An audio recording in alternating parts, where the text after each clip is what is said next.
أعوذ بالله من الشيطان الرجيم بسم الله الرحمن الرحيم أرأيت الذي يكذب بالدين فذلك الذي يدعو اليتيم ولا يحض على طعام المسكين فويل للمصلين الذين هم عن صلاتهم ساهون الذين هم يراءون ويمنعون الماعون.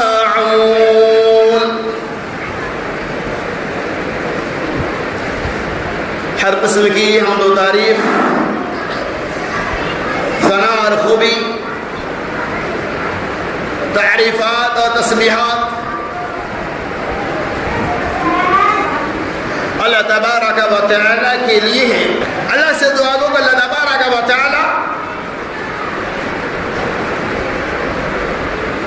ہمیں اور آپ کو سننے سنانے سے زیادہ عمل کثیر کی توفیق رفیق عطا فرمائے. آمین یا رب العالمین. قرآن مقدس کی مشہور و معروف سورہ سورۃ الماعون پیش کی گئی. یہ سورۃ الماعون کیا ہے؟ ویسے تو عام طور پہ اکثر و بیشتر لوگوں کو سورۃ الماعون یاد ہے. امام وغیرہ بھی زیادہ تر چھوٹی چھوٹی سورتوں کی تلاوت نمازوں کے اندر کرتے. اسی اعتبار سے اکثر و بیشتر لوگوں سورہ ماعون اور دیگر چھوٹی چھوٹی سورتیں یاد ہیں. لیکن اگر چھوٹی چھوٹی سورتوں کے اندر ان چھوٹی چھوٹی آیتوں کے اندر اللہ تبارک و تعالی نے ہمیں کیا پیغام دیا ہے، محمد رسول اللہ صلی اللہ علیہ وسلم نے ان سورتوں کے بارے میں ہمیں کیا تعلیمات دی ہے، ان کے طرف بھی توجہ کی ضرورت ہے. تو بالاختصار انشاءاللہ سورۃ الماعون کی تفسیر آپ کے سامنے بیان کی جائیں گی. اس سورہ کے اندر اللہ تبارک و تعالی نے معاشرے کے اندر آنے والے حالات کا تذکرہ کیا ہے. پھر اللہ تبارک و تعالی نے سورت کے اندر اس بات کو واضح کیا ہے کہ آج انسان اپنے آپ میں لگ کر پڑوسیوں کو چھوٹی چھوٹی چیزوں سے بھی روک دیتا ہے. آج لوگ غریبوں مسکینوں کو ڈانٹ ڈانٹ پھٹکارتا ہے. آج لوگوں کو معمولی باتوں سے بھی منع کر دیتے ہیں. آج لوگ نماز تو پڑھتے ہیں لیکن وقت پہ نماز کی پابندیاں نہیں کرتے. ان تمام باتوں کا تذکرہ اللہ تبارک و تعالی نے باختصار اس سورۃ الماعون کے اندر بیان کیا ہے. پہلے آپ ترجمہ ملاحظہ اللہم ارأیت الذی یکذب بالدین. اے نبی محمد صلی اللہ علیہ وسلم، کیا آپ نے ان لوگوں کو نہیں دیکھا یکذب بالدین، جس نے بالدین کو یعنی قیامت کے دن کو، جزا اور سزا کے دن کا انکار کیا. فذلک الذی یدعو الیتیم، اور یہ وہی لوگ ہیں جو یتیموں کو دھکے مار کر ہٹا دیتے ہیں. فذلک الذی یدعو الیتیم ولا یحض علی طعام المسکین، اور یہ وہ لوگ ہیں جو مسکینوں کے کھانے پہ لوگوں کو اسکاتا نہیں، خود میں نہیں کھلاتا اور لوگوں کو مسکینوں کے کھلانے کی ترغیب بھی نہیں دیتا. ولا يحض على طعام المسكين فويل للمصلين، خرابی ہے نمازیوں کے لیے. الذين هم عن صلاتهم ساهون، اور یہ وہ لوگ ہیں جو اپنی نمازوں کے اندر غفلت برتتے ہیں. الذين هم يراءون، اور دکھاوے کے لیے عبادتیں کرتے ہیں. الذين هم يراءون ويمنعون الماعون، اور لوگوں کو معمولی چیزوں سے بھی منع کرتے ہیں. یہ تو سلیس ترجمہ آپ کے سامنے پیش کیا گیا. اللہ تبارک و تعالی نے اس سورہ کا نام سورۃ الماعون رکھا، جس کے لفظی معنی چھوٹی چھوٹی چیزیں، یعنی گلاس، کٹورا، پلیٹ، ماچس، ٹیسٹر پکڑ، یہ تھوڑی تفسیر کے چیزیں بھی آئی ہیں. چھوٹی چھوٹی چیزوں کا نام یہ ہے. معمول سے مراد گھر میں استعمال ہونے والے چھوٹے چھوٹے اشیاء جس کی ضرورتیں وقتاً وقتاً امیر آپ کو بڑھتی رہتی ہے. اس مناسبت سے اللہ تبارک و تعالیٰ نے اس سورہ کا نام سورۃ المعون رکھا. اللہ تبارک ارأیت الذی یکذب بالدین، اور ان لوگوں نے قیامت کے دن کا انکار کیا. یہاں انکار سے مراد وہ لوگ ہیں جو اپنے مذہب کے رسم و رواج کو مانتے تھے، جو اپنے دھرم کے مطابق اپنے دھرم کی اتباع اور پیروی کرتے تھے. جیسے کہ خانہ کعبہ کی نگرانی کرنا، اہل قریش وغیرہ خانہ کعبہ کی نگرانی کرتے تھے، اپنے معمول کے مطابق عبادتیں کرتے تھے، لیکن لوگوں کو، غریبوں کو، یتیموں کو دھکے مار مار کر نکال دیتے تھے. تو اللہ تبارک و تعالیٰ نے اس سورہ کے اندر، اس سورہ کے ابتدائی مرحلہ میں ایسے لوگوں کی عملی زندگی کا تذکرہ کیا ہے جو لوگ آخرت کا منکر تھا، جو لوگ جزا اور سزا کے دن کا منکر تھا، جھٹلانے والا تھا. اور یہ وہ لوگ ہیں جو یدعو الیتیم، یتیموں کو دھکے مار دیا کرتے تھے. یہ وہ لوگ ہیں جو یتیموں، جن کے اندر انسانی ہمدردی کا نام و نشان نہیں تھا، جو یتیموں کے ساتھ ہمدردی، وفاداری، محبت کا ثبوت پیش نہیں کرتا تھا. ولا یحض علی طعام المسکین، اور نہ ہی مسکینوں کو، غریبوں کو کھانا کھلانے پہ، ان کی اعانت کرنے پہ، ان کی مدد کرنے پہ ایک دوسروں کو ترغیب دلاتا. یہ صفات کفار مشرکین کے اہل قریش کی بتائی گئی ہے. اب اس صفات کی روشنی میں ہم اپنے آپ کا جائزہ لیں کہ ہماری کیا حالت ہے، ہماری کیا نوعیت ہے.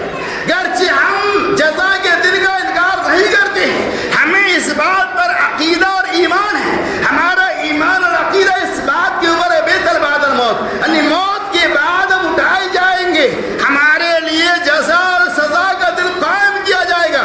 قیامت آنے والی ہے، ہر ایک انسان کا اپنے کیے ہوئے اعمال کا جزا اور سزا ملے گا. ہمیں اس بات پر یقین ہے، لیکن ان لوگوں کو ان باتوں پر یقین نہیں تھا. ان کی صفات کا اللہ تبارک و تعالیٰ نے تذکرہ کیا ہے.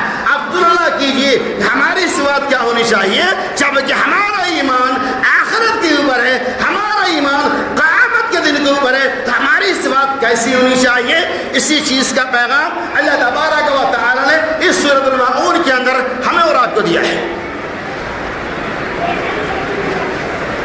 یدعو الیتیم، وہ لوگ یتیموں کو دھکے مار دیا کرتے تھے. آج بھی معاملہ ہمارے یہی ہے کہ آج ہمارے بیچ سب ایسے نہیں، ایسے بھی لوگ ہیں کہ جن کے دروازے پہ اگر کوئی بھکاری آ جائے، جن کے دروازے پہ اگر کوئی محتاج آدمی آ جائے جو حقیقی معنی میں ہمارے محتاج کے مستحق ہے، جو حقیقی معنی میں ہمارے امداد اور تعاون کے مستحق ہے، اس کے باوجود بھی ہم اسے دھکے مار کے بھگا دیتے ہیں.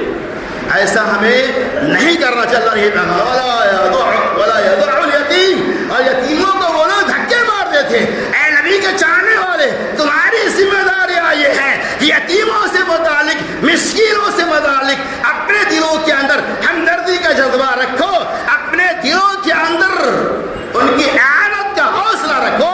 یتیموں مسکینوں کو دھکے مار کے مت بھگاؤ. اگر وہ محتاج ہے تمہارے تعاون کا، تمہاری اعانت کا، تب ولا یعدو الیتیم ولا یحض علی طعام المسکین. اور ان کی یہ بدترین صفات تھی کہ وہ لوگ ایک دوسروں کو کھانا کھلانے پہ، مسکینوں کو تعاون کرنے پہ، مسکینوں کی اعانت کرنے پہ، مسکینوں کی مدد کرنے پہ ایک دوسروں کو ترغیب نہیں دلاتے تھے.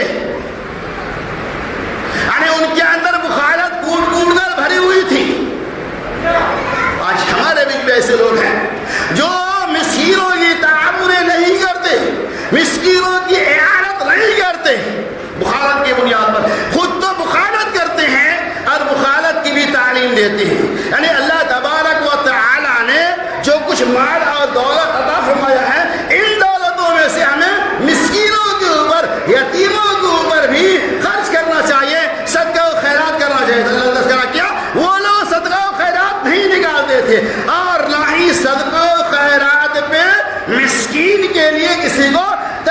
توفیق دلاتے تھے. اللہ تعالیٰ اس بدترین صفات سے ہم مسلمانوں کو امت محمدیہ کو اجتناب کرنے کی توفیق رفیق عطا فرمائے. اللہ سے دعا کرتا ہوں تبارک و تعالیٰ اللہ کی دی نعمتوں کو اپنے آپ پہ بھی اور سماج و معاشرے کے اندر جو غربا اور مساکین ہیں اس کے اوپر بھی خرچ کرنے کی توفیق رفیق عطا فرمائے اور ہماری اس اعانت کے اندر اخلاص پیدا کرے. وَلَا يَحُضُّ عَلَىٰ طَعَامِ الْمِسْكِينِ فَوَيْلٌ لِّلْمُصَلِّينَ. کیا اللہ ہے؟ فَوَيْلٌ لِّلْمُصَلِّينَ. اس کا ترجمہ دیکھیے. بعض مفسرین نے اس کا ترجمہ کیا ہے فَوَيْلٌ لِّلْمُصَلِّينَ خرابی ہے نمازیوں کے لیے. بعض مفسرین نے ترجمہ کیا ہے ہلاکت و بربادی ہے نمازوں کے لیے. علامہ ابن کثیر رحمۃ اللہ علیہ نے اس کا جامع ترجمہ بیان کیا اس لیے انہوں نے کہا ان نماز فویل للمصلین ان نماز کے لیے ویل کی وادی کی جگہ جہنم ہے. ان لوگوں کے لیے ویل کی وادی کی جہنم کی جگہ ہے. جہنم میں ایک جگہ ہے اس کا نام ویل جو وادی انشاءاللہ اس کی وضاحت میں کروں گا. تو اللہ ابن کثیر رحمۃ اللہ نے ترجمہ پیش کیا اور وہ مفسرین نے الگ الگ انداز میں اس کا ترجمہ پیش کیا. تو فویل للمصلین خرابی ہے ویل ہے ان نمازیوں کے لیے جو اپنی نمازوں کے اندر تساہلی برتتے ہیں. اب دیکھیے قرآن نے کیا کہا فویل للمصلین خرابی ہے نمازوں کے لیے. نماز پڑھنے کے لیے بھی خرابی ہوگی. اللہ تبارک و تعالیٰ نے قرآن مقدس کی کئی آیتوں کے اندر اس بات کا تذکرہ کیا ہے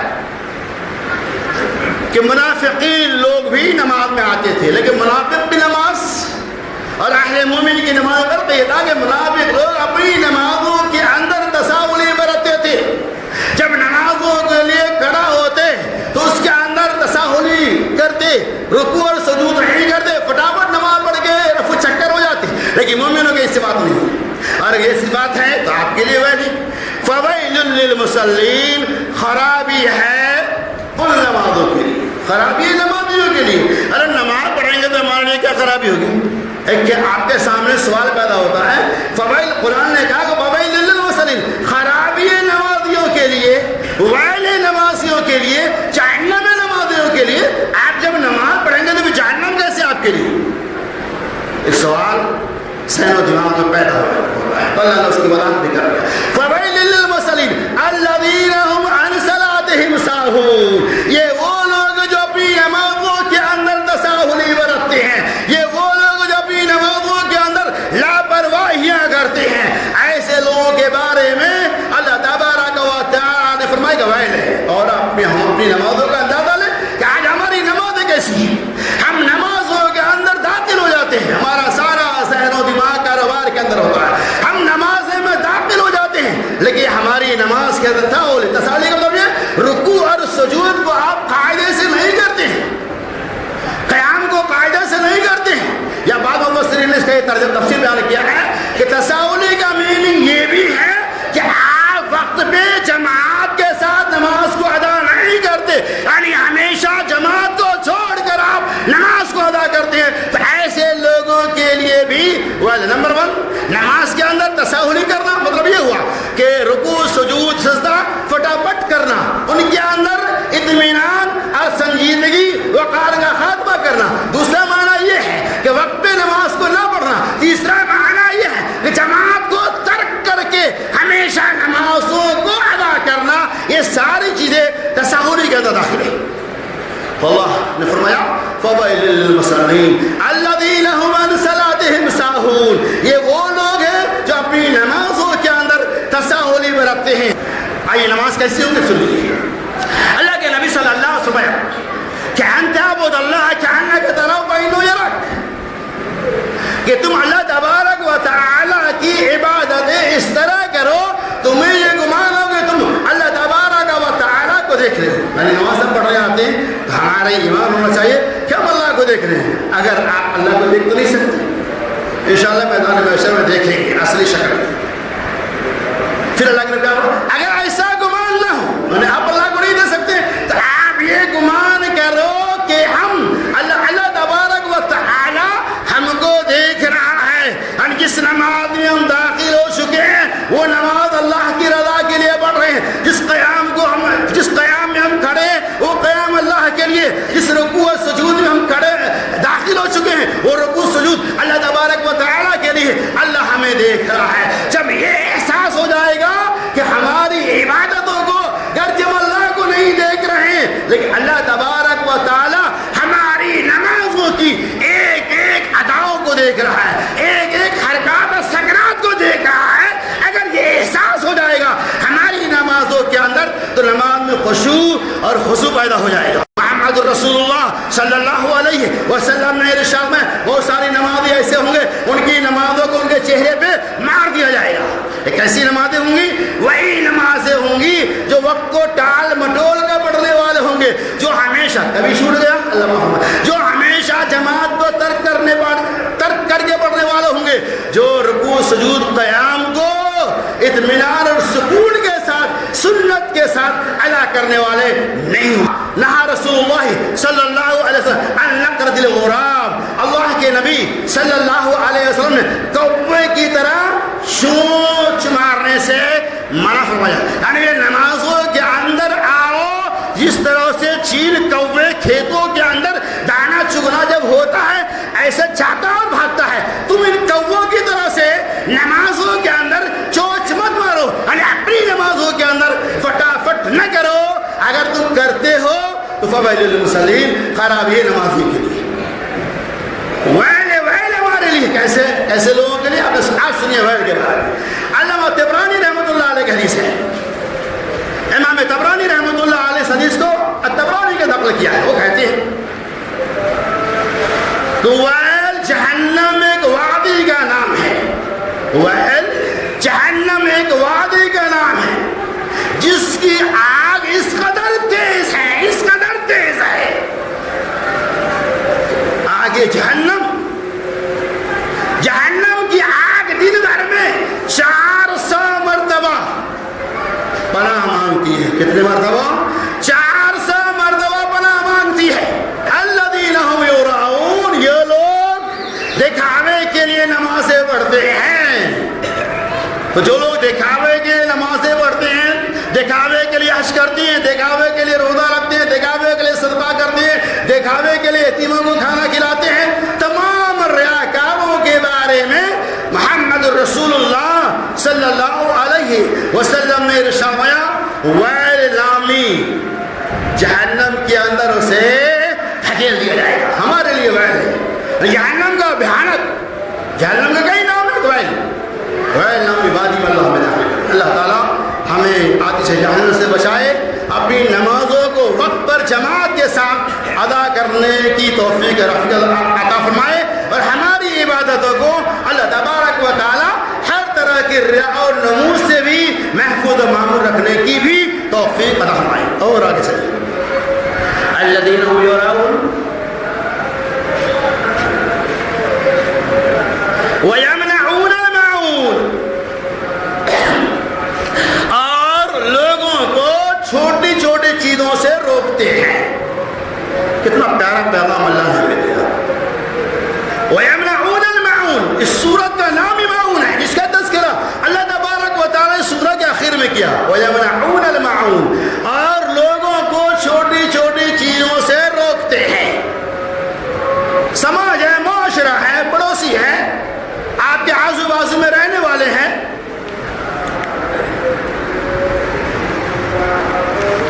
کبھی کبھار چھوٹی موٹی چیزوں کی ضرورت پڑ جاتی ہے۔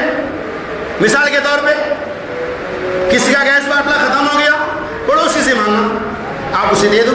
کسی کے پاس ماچس نہیں ہے، اس کا گھر میں ختم ہو گیا، آپ سے مانگ رہا ہے، آپ بہانہ کر لیے۔ کبھی کبھار نمک ختم ہو گیا، یہ تفسیر بھی اس کا تذکرہ آیا، نمک ختم ہو گیا، پڑوسی سے نمک مانگا۔ بعض پڑوسی ایسے ہیں جو بہانہ کر لیتے ہیں۔ کبھی کبھار ٹیسٹر کی ضرورت پڑ گئی، آپ سے مانگا، آپ انہیں نہیں دیتے ہیں۔ پکڑ کی ضرورت پڑ گئی، آپ پڑوسی آپ سے مانگا، آپ نہیں دیتے ہیں۔ تو گویا کہ اللہ ہمیں میں کہاں تک کتنی باتوں کا تذکرہ کروں، معمولی چیزوں سے ہم لوگوں کو اپنے پڑوسیوں کو روک دیتے ہیں۔ کسی کو مثال کے طور پہ ایک کھلا گھر میں کاٹنا ہے، ٹھوکنا ہے، ہتھوڑی کی ضرورت پڑے گی، اب بیچارہ تو خریدے گا نہیں، آپ کے پاس ہے، مانگنے گیا، آپ بہانہ کر لیے۔ اس کو کلاڑی کی ضرورت پڑ گئی، آپ سے مانگنے گیا، آپ نے بہانہ کر لیا۔